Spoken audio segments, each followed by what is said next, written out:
I am Diana, daughter of Hippolyta, queen of the Amazons, and for $150 I will appear for 1 minute in your new DC movie. In the name of all that is good in this world, please, I really need the work. Welcome to 5 Points of Articulation, where I review action figures and then articulate 5 points to help you decide if you want to add that figure to your collection. The 5 points I discuss are packaging, presentation, posability, playability, and price. I'm Jason, and if you enjoy my content, please like, share, subscribe, do all the YouTube rigmarole.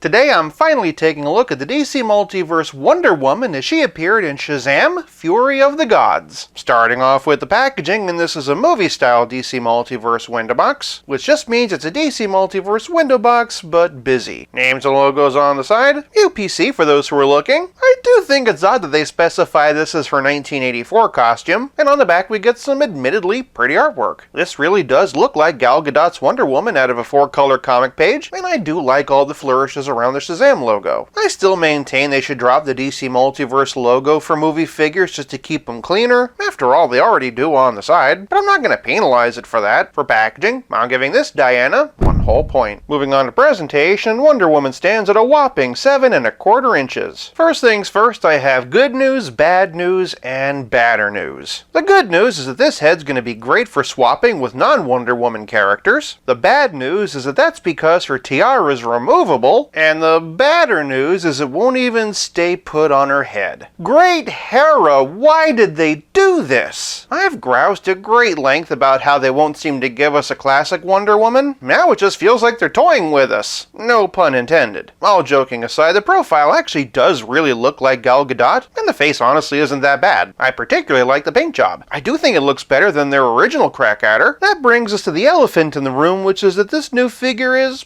pretty much just the original. Aside from the head, the only main difference is that the original figure had these really stumpy legs, whereas this new figure has legs that actually have some muscular definition. Between the updated legs and head, I do want to give McFarlane kudos for listening to collector feedback. So between takes, I decided to pull her hair out and just kind of jam it in there, and honestly, I think it looks pretty good. As long as you don't look too closely at the damage I did to the paint job. A little bit of Loctite should fix that up though, right? With the tiara, and I'll say this might just be the best Gal Gadot likeness we've got in action figure form from any toy company. With your blessing, I think I'm just going to keep it in there for the rest of the video. Just like last time, the armor's been painted with metallic red, which I really appreciate. Though if I'm honest, I've never loved this diaphragm joint. Also, her skin seems to be a darker, more Mediterranean tone this time around. One thing I do wish they would have changed from the original are these gigantic wrist balls, but I can't deny the detail on the bracers is nice and crisp. The skirt does have a very natural leathery texture. The calves and boots are the same sculpt, but they did cheap out this time around. Notice all the skin peeking through on the original as well as the heels and straps. Unfortunately, there's no such detail on this one. If you have both though, I suppose you could always boil and pop them and swap them out. I will say I feel like she has an almost bow-legged quality, mainly in the left leg. The problem is I don't know if this is an issue with the figure or if mine is just warped. If you have this figure, tell me about your experience in the comments below. Minor quibbles aside, this figure is head and shoulders above the 2020 release, most especially the face sculpt and the new and improved legs. That said, it is a shame they cheaped out on the paint for her boots, and I absolutely should not have had to rip her hair off just so she can wear her tiara. In spite of all the improvements for presentation, I'm giving this Wonder Woman half a point. Moving on to posability, and I never reviewed the original release, so this is a good opportunity. From the top, and naturally her head's in a dumbbell joint, and naturally this hair is going to keep her from looking up. She can really look down though. Also, the hair is just off the shoulders enough that she can get a bit of tilt, and of course side to side. Moving on down, we see she has rotator cuffs and arms that can raise 90 degrees. She also has bicep swivel and double jointed elbows, allowing her to get into her classic blocking pose. Ahem. Don't look at me, my movie came out first. And of course, moving down the arm, we revisit these wrist balls. Moving to the middle, and again, she has a diaphragm joint and a dumbbell waist. And again, I think this diaphragm cut's ugly, but as long as you don't arch her back, she's fine. Anyway, she can arch back this far. Notice the gap. Hello in there! That said, she can hunch forward this far, which for a DC Multiverse is impressive, until you spin her around and realize she's about to pop apart. That said, she does get a great amount of tilt and twist. And twist. Below the lasso of truth, and Diana has the typical McFarlane hips. These new legs can kick this high, which for the record is slightly lower than the original, but she can do a perfect split. Just note that it does hike up the skirt. Sadly, there is absolutely no swivel in the thigh, but she does have double jointed knees, toe articulation, and McFarlane ankles that swivel, hinge, and pivot. With the exception of limitations from the hair, which is a common issue with female figures, I'm really impressed by the range on this Wonder Woman. Diana's a warrior, and there's no limit to the fighting poses you'll be able to get her into. For posability, I'm giving this Wonder Woman 1 whole point. Moving on to playability, and Wonder Woman comes with a trading card and a figure stand. Pause here to read it. Spoiler alert, it has nothing to do with her appearance in Shazam Fury of the Gods. Another thing that doesn't have anything to do with her role in Shazam Fury of the Gods is her tiara being removable. Obviously, she can take it off and throw it like a batarang, but we definitely don't see her do it in this movie, or any other current DC movies that she may or may not have a cameo in, if you pick up what I'm putting down. Seriously, Blue Beetle, Aquaman, give me a call. She does come with her rolled up lasso, which is just reused from the original figure. It hangs snugly from the loop on the side of her belt, but she does also come with this lasso, which near as I can tell is new. Leastways, it doesn't match any other lassos I have. Since the only prop that she does use in Fury of the Gods is the wizard's staff, it would have been cool if she came with that. Of course, a lot of collectors really wish she'd come with her shield and sword. This one, by the way, is from Mattel, and this is from Last Night on Earth. But playability is more than just accessories or ripping your figure's hair off just to use them. It's also about how well your figure plays with others. Just to see how close they are in design, for a few Rebirth Wonder Women, and here we have DC Icons. Here's DC Essentials, which only looks contorted because it's the only way I could get her to stand. And here we have DC Multiverse by Mattel. Just gonna point out that McFarlane still hasn't given us one. For a few movie-specific Wonder Women, and here we have the basic one from Mattel, the DC Comics Multiverse version by Mattel, and the 1984 figure by McFarlane Toys. As you can see, the height's also been corrected in the new one. For some other members of the Justice League, and here we have Henry Cavill Superman, but for those wanting to turn this into a comic-style Wonder Woman, and here we have a comic-style Superman. This one's from Action Comics 1000. And here we have the angry laserized version of Superman from Hush. For a small slew of Batmen, and here we have Batfleck as he appeared in Justice League, and his stuntman as he appeared in The Flash. Seriously, watch my video if you don't believe me. For a few other notables though, and here's Batman from 3 Jokers. Here's Rebirth, which I do think is a smidge too small. Here's Page Punchers, which is also a bit too small, but not too bad, since I know a bunch of you use him as your main Batman. And here's Arkham City, and my current favorite, the blue and gray version of Hush. Finally, moving on to the rest of the league, and here she is with the Flash as he appears in the new movie. And from the Justice League, back when the worst thing Ezra Miller ever did was Fantastic Beasts. That said, and as I patiently await for the Flashpoint Build-Away version, here she is with Rebirth. Here we have the movie version of Aquaman, and boy howdy am I looking forward to the updated ones. And here we have the comic book version, rounding out the movie Justice League, and here we have Cyborg. But here we have Endless Winter Green Lantern, who's realistic enough that I like to include him on my live-action shelf. Of course, I'd be remiss if I didn't include Shazam, since this is technically the wave she comes with. I also feel like I'd be remiss if I didn't include her sidekick Wonder Girl. This one's from Mattel, and here she is with the DC Essentials version of her arch nemesis, Cheetah. For a roll-to-scale comparison, here's Wonder Woman with Pizza Spidey and the Spectacular Spider-Man, and as always, here she is with Stealth Iron Man. Hello, I'm Tony and I'm an alcoholic. Batman is way cooler than me. I honestly really like being on this leash. My greatest fear is being vulnerable, which is why I wear a suit of armor and chase shallow, meaningless flings instead of deep, meaningful relationships. Captain America was totally right in Civil War. What's happening to me? Of course, the thing I know a lot of you are excited to see are head swaps. First up, and here we have Last Night on Earth. Because of the hair, this head won't even attach. But other way around, if you want to make a comic book Wonder Woman, this head would be a good starting point. Just needs a repaint and some new hair. Next up, and here's Dark Knight's Death Metal. This one's a lot cooler than I was expecting. If you want to give a live-action Diana this look, I think it would work. Other way around, and this is also better than I expected. If you could give her a less hot topic-y color scheme and that new tiara, this would make a pretty good comic version as well. For one of my least favorites, and here's the one designed by Todd McFarlane, McFarlane. I chose the blue one instead of the red one because the golds and silvers match better. The proportions on this are much closer to Gal Gadot than the last two, so you could feasibly make this work as an armored Wonder Woman. Of course, it would take extensive repainting, but I do think there's something there. This is a very pretty head that scales nicely on the body. It just depends on if you like your Wonder Woman having Thor-like helmet wings. Next up is the somewhat divisive Endless Winter version. Similar to Dark Knight's Death Metal, I really do think this could work as a winter version of Gal Gadot, and it would be a wonderful opportunity to give this costume a more realistic paint job. Other way around, and the flesh tones match surprisingly well, and even though it doesn't fit my image of Wonder Woman, there definitely could be some possibilities. To be honest, the ponytail has me thinking of Artemis. Moving away from Wonder Woman, and here we have Superwoman from Earth 3. I really don't think that the proportions on this one match up, but with a little work, I could see this being used for her pre-Wonder Woman costume on Themyscira. If you wanted to use this head for a comic Wonder Woman, you could conceivably make it work. Just swap out the hair, trim the tiara to size, and give it a repaint. As long as we're talking about Donna Troy, we might as well bring out the Titans Wave version. Despite a bit more redness, the skin tones match a lot better than I was expecting, though I honestly can't think of a reason why you'd put Gal's head on Donna's body. Other way around, and I really like this hair for Wonder Woman. That said, the face might be just a bit too angry looking for my taste. While there are other accessories I wish she came with, I do like the ones that she has. But I can't say enough just how much I dislike how the tiara feature was executed. As someone who didn't love the original release, I much prefer this Wonder Woman with my live-action Justice League. I'm also excited by the prospect of trying to customize her into a comic book version, even though after 3 years I really shouldn't have to. For playability, I'm giving Wonder Woman 1 whole point. This leaves us with nothing left to discuss but the price. Wonder Woman's a wide release and is available for $19.99. So not only is she a better figure than the original, she's also much more affordable than the aftermarket value. For price, I'm giving Wonder Woman 1 whole point for a grand total of 4.5 out of 5. At this point, I would even be in a Marvel movie. It's not like they could get any worse. If you like this video, check out one of these. Thank you so much for watching. I'll be back again real soon, but until then, play nice and have fun.